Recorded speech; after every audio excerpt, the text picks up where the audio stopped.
इस संसार में सबसे बड़ा रिश्ता प्रेम का है। और प्रेम का जो भावार्थ है वो त्याग से है, बलिदान से है, समर्पण से है और दूसरों की खुशियों से है। नमस्कार साथियों, मैं यशपाल चंदेल। तो आज हम बात करेंगे कि प्रेम, एक्चुअली प्रेम एक ऐसा शब्द है जो हर रिश्ते में अपना योगदान निभाता है।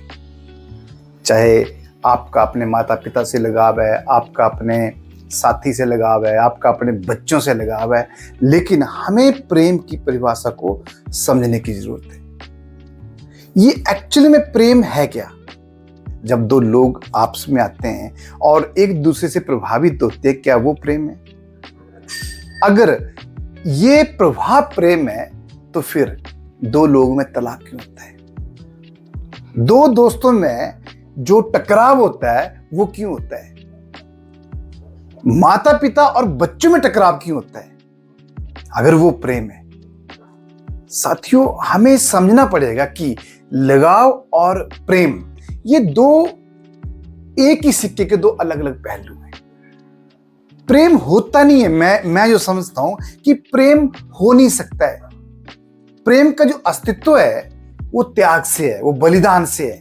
जब आप किसी से लगाव करते हैं, किसी को पसंद करते हैं और उसकी खुशियों के लिए आप अपनी खुशियों का बलिदान करते हैं, आप किसी की तरक्की के लिए अपनी तरक्की का बलिदान करते हैं, तो आप कह सकते हैं कि उसमें प्रेम है।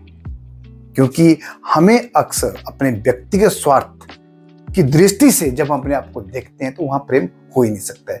अक्सर आप लोग देखें कि जब भी हम समाज के अंदर इस तरह की बातें सुनते हैं कि यार ये फलां अपने इस रिश्ते से बहुत प्रेम करता था लेकिन उसने धोखा दे दिया इसलिए दुखी हो गया। प्रेम करने वाला तो बंदा दुखी हो ही नहीं सकता है।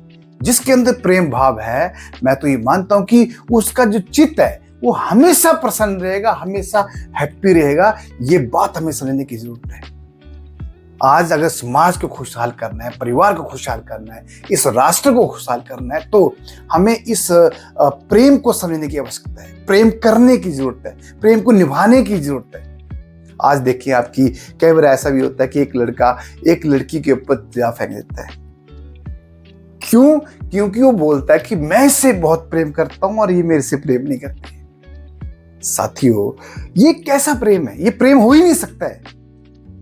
अगर प्रेम होता तो वो खुशी खुशी उसको वहां से जाने देता, उसके जीवन से जाने देता। त्याग, बलिदान, समर्पण, ये प्रेम के भाव है, प्रेम के आधार है। तो अगर हमें सचमुच प्रेम करना है तो प्रेम की परिभाषा को हमें समझना होगा। प्रेम की जो खासियत है, प्रेम का जो अस्तित्व है, उसे हमें स्वीकार करना होगा। और जो इंसान प्रेम करता है वो दूसरों के लिए तो खुशियां बांटता ही बांटता है, लेकिन वो हमेशा अपने आप में भी प्रसन्न रहता है, हैप्पी रहता है, खुशहाल जीवन जीता है। और मैं ये कहता हूं कि हर किसी के लिए ऐसा व्यक्तित्व आदर योग्य होता है।